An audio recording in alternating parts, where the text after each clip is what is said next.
Hey guys, welcome to Y&R Daily Update YouTube channel. Today's topics: Young and the Restless full episode Tuesday, October 7 reveals the tense conflict between Billy and Jack that Jill panics to find a way to stop. Under the tense atmosphere of Genoa City, a chain of conspiracy power family suddenly tightens around the Chancellor Abbott Newman family. At the center is Cain Ashby, a man walking a thin line between his ambition to redefine himself through technology and his need to be recognized in a family where he always feels like an outsider. When information about the AI software developed by Cain begins to leak, Billy Abbott seizes the opportunity to push the story to the moral frontier, while Jill, a woman who has been through enough storms to know that everyone has gray areas, is forced to choose between her vigilant reason and her protective instinct. On the upper floor, Billy sees Victor Newman and Jack Abbott hanging out with each other in a rare sense, not to reconcile, but to test each other for a new trigger they can't control. The chill of a three-way confrontation, Newman, Abbott, and Cain, has blown through Genoa City's corridors of power. In Billy's telling, Cain's AI software is not just a business tool, but a reputational weapon of destruction, a system that can simulate the decision-making habits of Genoa's key players, predict their reactions to crisis, and thereby tweak the markets, the media, and even internal factions to a scenario that favors the mastermind. Billy doesn't need technical proof, he needs a moral story to wake Jill up, and one that's powerful enough to bring back memories of Jill's bad bats. Billy presses on that weakness. "You turned your back on me, now you dare turn your back on Cain." The criticism was like a knife twisting a knife because it struck Jill Unk's greatest fear, abandoning her loved ones again when they needed her most. But after Billy left, the room suddenly felt too big for Jill. She sat for a long time, staring out the window, wondering if she was being forced into a game that both men she loved would lose. Jill had spent her life learning to balance on the tightrope between love and power. She called Cain not to question, but to listen. She saw not the cold CEO, nor the perfect son-in-law, but a man torn by rejection. Cain began by instinctively denying the accusations. He talked about data strategy, about forecasting, about risk models that work just like every corporation does. But then the defenses began to fray, and the truth was rarely told in technical terms. It comes out in the tiredness in his eyes and the silence between his breaths. Cain admits he has gone too far in using AI to understand people because understanding to lead is not always different from understanding to manipulate. In Genoa City, that line is blurred by a history of power shocks. There are moments when he feels like he should shut everything down, lock himself in his castle, not just a mansion, but a safe shell he has built so he doesn't. While Jill tried to keep the conversation anchored on the family shore, Billy's storm intensified. Billy believed Victor and Jack were conspiring, not because they were suddenly allies, but because they both felt the need to stifle an unforeseen variable, Cain and his technology. Billy watched, pieced together, and then concluded, if Newman and Abbott, two opposing poles of power, were preparing a precaution, then Cain must be touching a nerve they both feared. Billy's anger then wasn't just directed at Cain, it was also directed at Jack, the brother he believed was underestimating the threat, or worse, willing to compromise in a way that would backfire on his family. Anger can turn violent, and given the history of their altercations, a rash shove could turn into serious injury. Jill knew that better than anyone. She rushes into the role of firefighter, trying to stop an Abbott versus Abbott confrontation before it happens in the wrong place at the wrong time. But stopping the fire in real life doesn't necessarily put out the fire in your heart. Jill hears this time really listening. Cain's not quite guilty confession. "I don't know who I am anymore." That confession, vague as it may seem, has a terrifying core. When a person manipulates technology to model another person, the first to erode is his own self. Cain has let algorithms define other people's capabilities, risks, and motives for so long that he has lost his own soft definitions: love, trust, tolerance. Jill doesn't justify actions that might cross legal lines, but she gives Cain what the tech mogul can't, a fulcrum to stop before he crosses the red line. Subscribe our channel for more latest update. She speaks of second chances, not as a privilege, but as a commitment. Never trade your family for another power play. In a parallel narrative, Victor and Jack certainly don't stand still. Both are masters of reading the situation. If Cain retreats, everything is quiet. If Cain strikes back, or someone sets off the media bombshell about AI manipulating people, Genoa City will shake. Victor will prepare a plan to block the flow of unfavorable information, while Jack will probably find a way to isolate the risk from Ziabo. But no matter how they calculate, the emotional sum is in the hands of Billy, who is at the boiling point. A hasty decision by Billy, a mistimed remark, a split-second rush, and the family tragedy can explode before the conspiracy of the two veterans has even taken shape. The question, whose side will Jill be on, is therefore no longer a political question. It is a question of survival, standing in the middle to keep both sides intact. The climax subsided, not with a twist, but with a hug. When Kane finally let go of his hard shell, tears flowed. He spoke of the temptation to burn it all down as a shortcut to escape the maze of identities. But destruction leaves only ashes, something Jill knew all too well. She hugged Kane tightly, hugging him so tightly that the seemingly emotionless man could feel the familiar heartbeat of a home. There were no algorithms running in the background, no predictive models that classified good and evil by probability. There was only a silent message. There was time to stop. There was time to fix. There was time to choose to return. From that hug, the story opened up to paths. One path led to a compromise. Kane agreed to put the AI project under strict control, make its scope transparent, withdraw from ethically ambiguous applications in exchange for the opportunity to patch things up with his family and restore public trust. The other path leads to escalation. Emotions subside, rationality returns, and his simmering anger can flare up again, especially if Victor or Jack makes a defensive move that Kane sees as a humiliating blow. Billy in either direction remains an unpredictable variable. He can become the family's foil or the spark that ignites a larger explosion. But for Jill at least, the priority is clear: rebuilding the fence of love before erecting any more legal or media barriers. In terms of power structures, Friday's episode is not one of decisive victory or defeat, but of thresholds. Billy has discovered Victor and Jack are plotting against the big table, but he is forced to ask, will anger save Jack or only hurt him more? Jill has heard what she needs to hear to know that Kane is not a monster. He is a man wavering between three names, searching for a name to forgive himself. As for Kane, after admitting his ego gap, he made his first choice towards healing, allowing himself to be vulnerable in his mother's arms, something that power never brought. And it was there that the young and the restless repeated a lesson old yet new. All schemes, all software,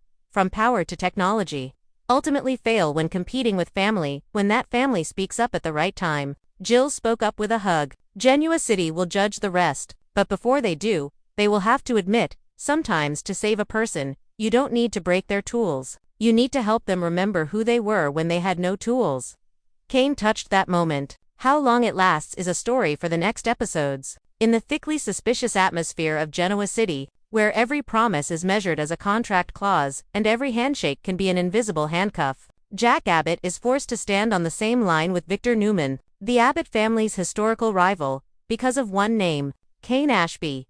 The fragmented pieces of Kane's AI conspiracy have created a rift that extends from Jabot to Newman Enterprises and all the way to Chancellor, forcing those who once vowed never to shake hands to remeasure the line between personal animosity and survival interests. But just when the plan to meet Jill to lock the game seems to be settled, Jack and Victor collide. Victor insists on a joint meeting with Jill to close Pandora's box before the AI story explodes into the public, while Jack, cautious in his own way, wants to clarify the scope and order of who speaks first, who gives in, who promises what before both appear before Jill. The disagreement was not about the goal, but about the method. Victor was used to preemptive strikes and domination, while Jack understood that with Jill, respect for order and emotion was the only key to avoiding backlash. The fragile bond between the two rivals was further fizzed when Victor raised an old but painful concern. Subscribe our channel for more latest update. Billy Abbott, unreliable, Victor said bluntly, as if by professional conclusion. And he pushed Jack to admit that Jack had the same concern, albeit silently. The blow was heavier than any risk figures because it hit straight to the Abbott family's bloodline. Every time Billy was left out of control, Jabo Unk's internal risks always increased exponentially. Jack chose his words carefully. But the truth was that he had struggled many times to shield his brother, while also holding the company's front. He understood that Victor was right in his diagnosis. It was just that Victor's way of exposing Billy would make the case worse. The argument was interrupted by the very heart of the risk. Billy appeared, his eyes both wary and provocative, and asked Jack and Victor directly, "What the hell is going on here?" Jack didn't beat around the bush. He called it a necessary alliance, a situational collaboration to limit the damage from the AI applications Kane might be pursuing. Billy was initially irritated by reflex, but then the word necessary hit home. If Victor and Jack were in the same room, The risk had already exceeded the normal threshold. He grunted an agreement in principle, then pressed. What was the specific plan? Who was the target, and where was the desired endpoint? Victor wasn't about to expose the battle plan to someone he had just classified as untrustworthy. He turned the question around. Billy had just spoken to Jill, and according to Billy's own sources, Jill had gone to find Kane immediately. Why? Billy, in a moment of confusion, was forced to drag the family thread into the middle of the power game. He told Jill all about Kane's AI scheme, presented the risk framework, the impact on reputation, and the market. But Jill's reaction did not go as he had planned. Instead of jumping into the battle like an ally, Jill focused on Billy himself. Recalling a series of impulsive decisions and times he had broken trust, Billy recounted it as a grievance, but also as a naked truth in Chancellor and in Gil. The level of trust in Billy was now lower than necessary for him to lead a campaign against Kane. Not missing the opportunity, Victor quickly concluded the operation. The plan to meet Jill together had to change immediately. If both Victor and Jack were brought before Jill, the story could easily turn into a power play between two big families, forcing a mother, a boss who used to be a symbol of overcoming difficulties for Chancellor to choose. This situation both triggered Jill's defensive reflex and allowed Kane to play the victim of the Abbott-Newman alliance. Divide and conquer. Victor gave a concise tactical order. Instead of going together, each would approach a different direction. One would speak to Jill in the language of accountability and transparency. The other would handle the variable called Billy, quelling the risk of leaks and emotional outbursts that could ruin everything in an instant. The operational picture shifts from meeting to risk management. The first axis of risk is Jill. She's not just a powerful shareholder. She's the Chancellor's link to Jabbo, and in this context, the only person who can pull Kane back from the brink or push him into full-on confrontation. The right approach would be to acknowledge three very Jill layers of anxiety. Fear of losing a loved one. Kane. Fear of losing control. The person talking to Jill must present her with a complete roadmap. A third-party technical audit of Kane's AI platform. A commitment to a scope that doesn't touch the area of behavioral manipulation or sensitive data intrusion. And most importantly, a landing point so Jill doesn't feel cornered by the two big guys. It's the kind of presentation Jack does better than Victor. Soft, detailed, and able to juxtapose family emotions with business needs. The second axis of risk is Billy. He is both a source and a trigger. If he is removed from the information circle, he can easily ignite the media. If he is kept too deep in the war zone, he can ruin the plot with his personal reactions. The person handling Billy needs to understand that what he wants now is not just to be believed, but to be given a meaningful role, putting him in the position of supervising media discipline. Giving him a clear runway, reports, timelines, boundaries to not cross is much better than asking him to sit still and wait for results. This is again a familiar Victor tactic, turning the erratic person into a KPI bearer.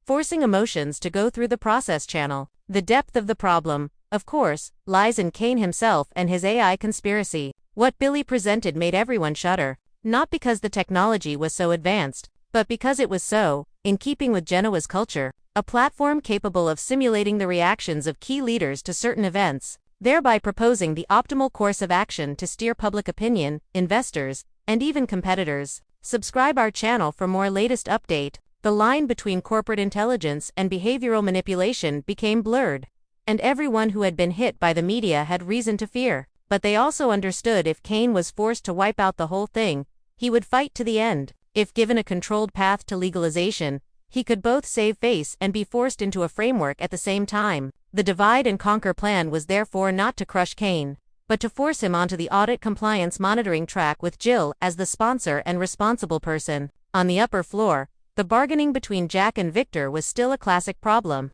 Who leads? Who follows? Who takes the political risk if public opinion explodes? Jack wanted a joint statement ready to be activated when needed, emphasizing the spirit of voluntary technology review for the benefit of the business community. Victor wanted to keep his cards close to the chest until the last minute, ready to strike hard if either side stumbled. Those two different styles could only find common ground if they both agreed that Billy's role had to be locked in advance. And so a temporary plan was formed. Jack would approach Jill alone. No posturing, no pressure, framing the story within the preservation of the family and the business ecosystem framework. Victor stayed with Billy to zone in on him, turning him into a link with a specific task and a clear control point. Only when these two prongs were stable would they make the next move with Kane.